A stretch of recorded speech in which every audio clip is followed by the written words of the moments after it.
Hello, everyone. It's Andrea, and welcome to this edition of Talks in the Car.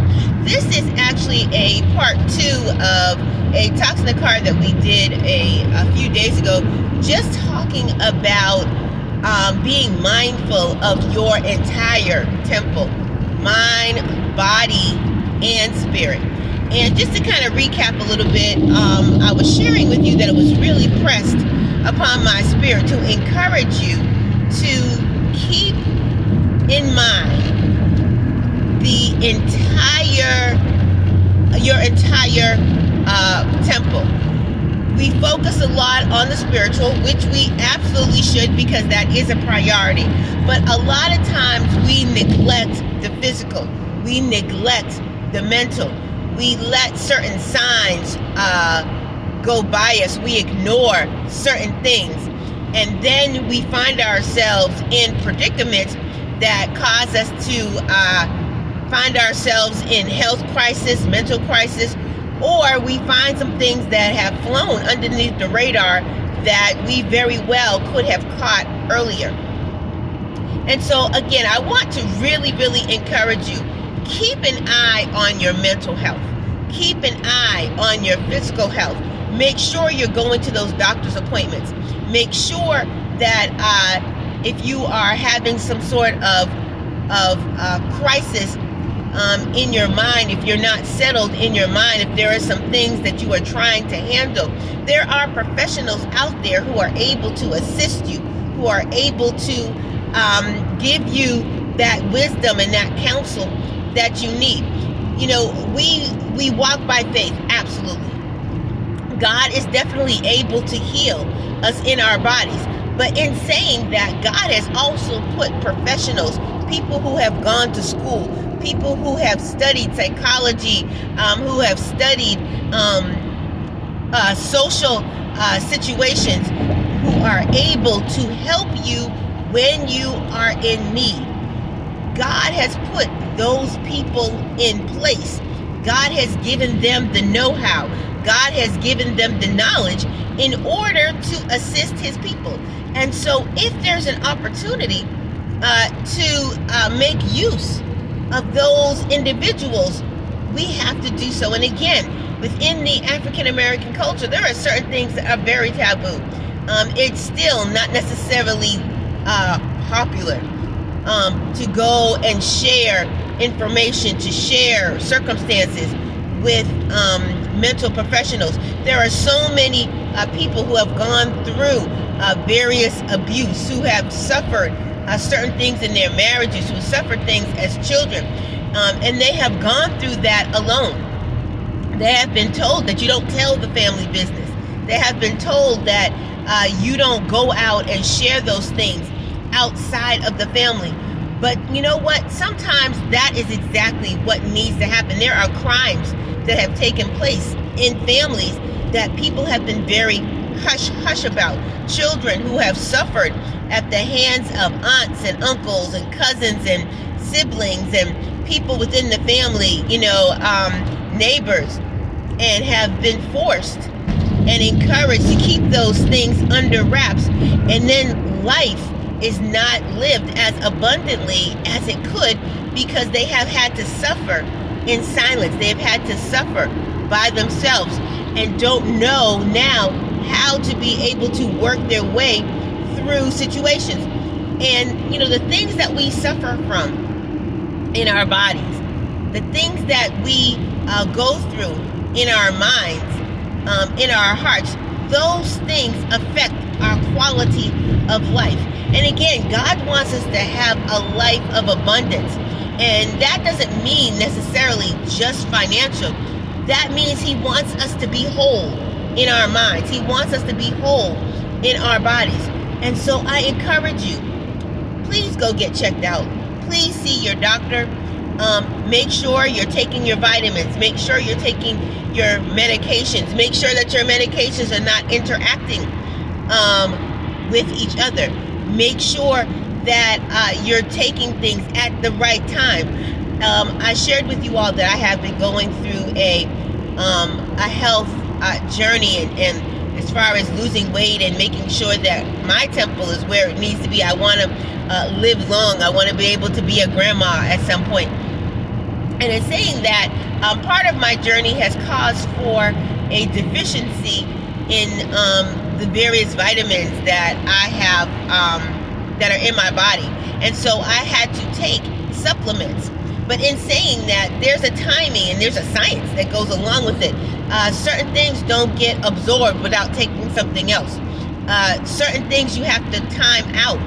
And so I can't just do all the vitamins and supplements that I need to do in one take. I have to spread them out so that the proper effect will be had.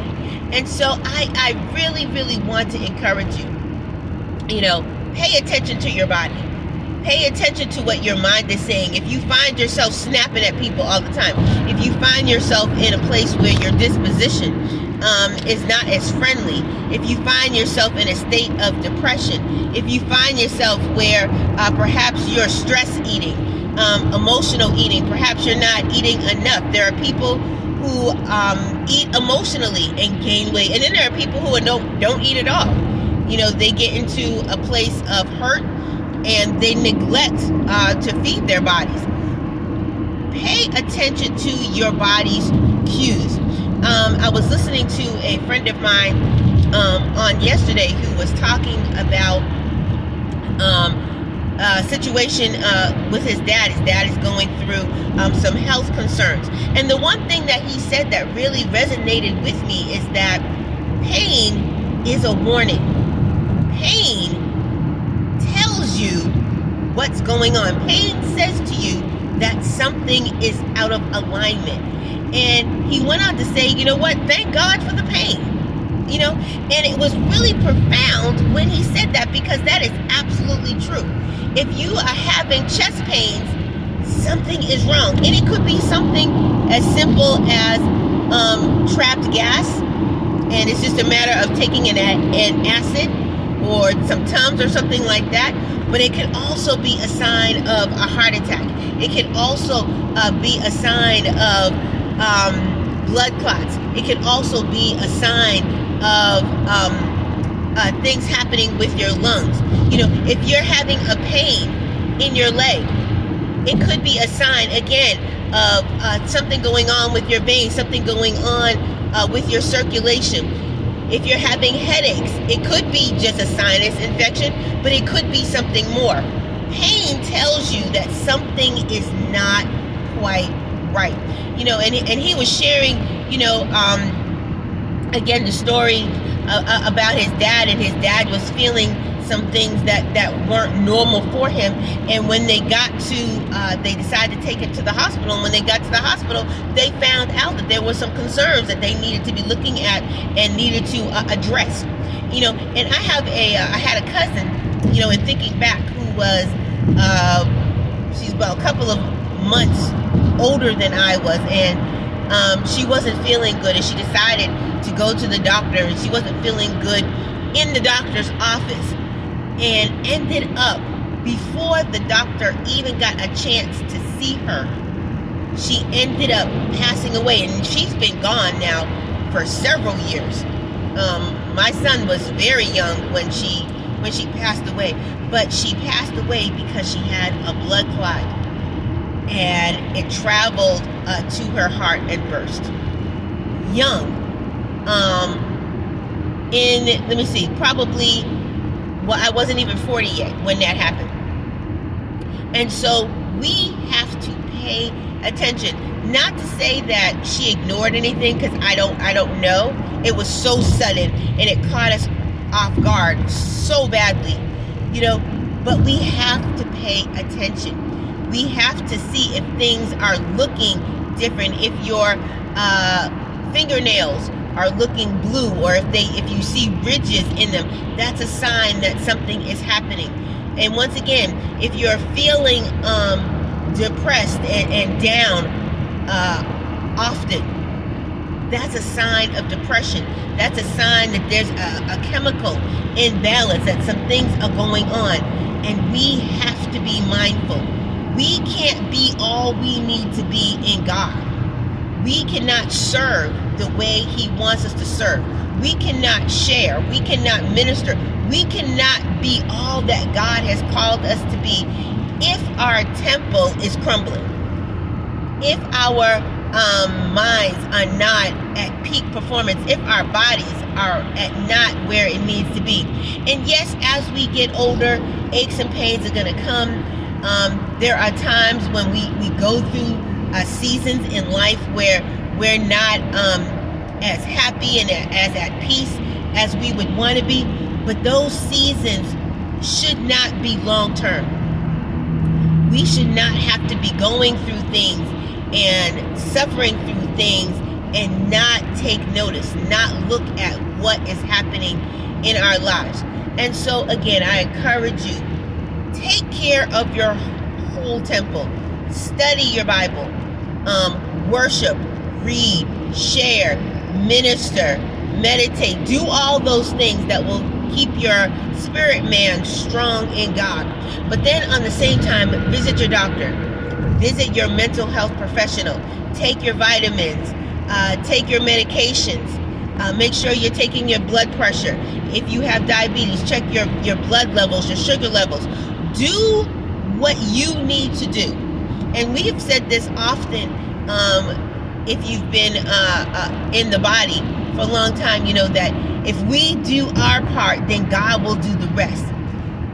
We need to make sure that we are doing our part when it comes to our health, when it comes to our mental health.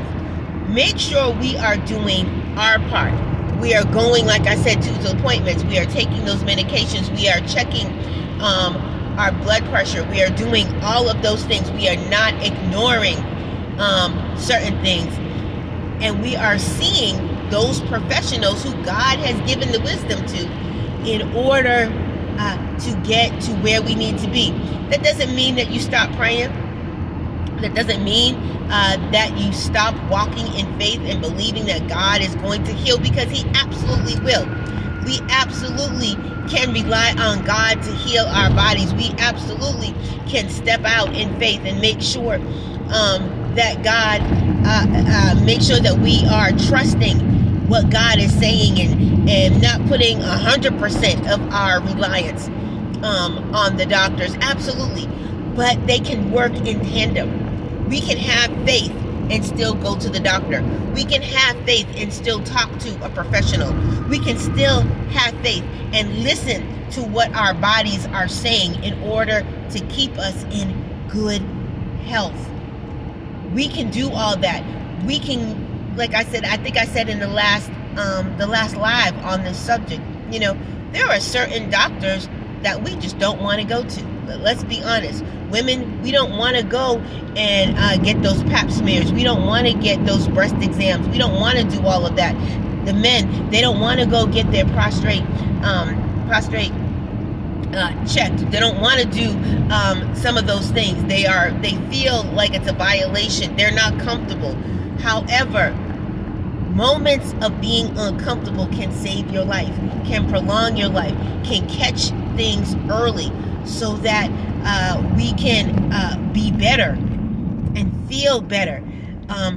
Ladies, you know, let's make sure we see our doctors. Let's make sure we do the home breast exams that we've been trained to do over the years. Let's look at those cycles. Let's make sure that everything is in order. Gentlemen, you know, again, you may not want to go see that doctor, but that doctor can save your life. That doctor can prolong things. That doctor can see things in the early stages that can help you, if need be, get treatment early that can prolong your life.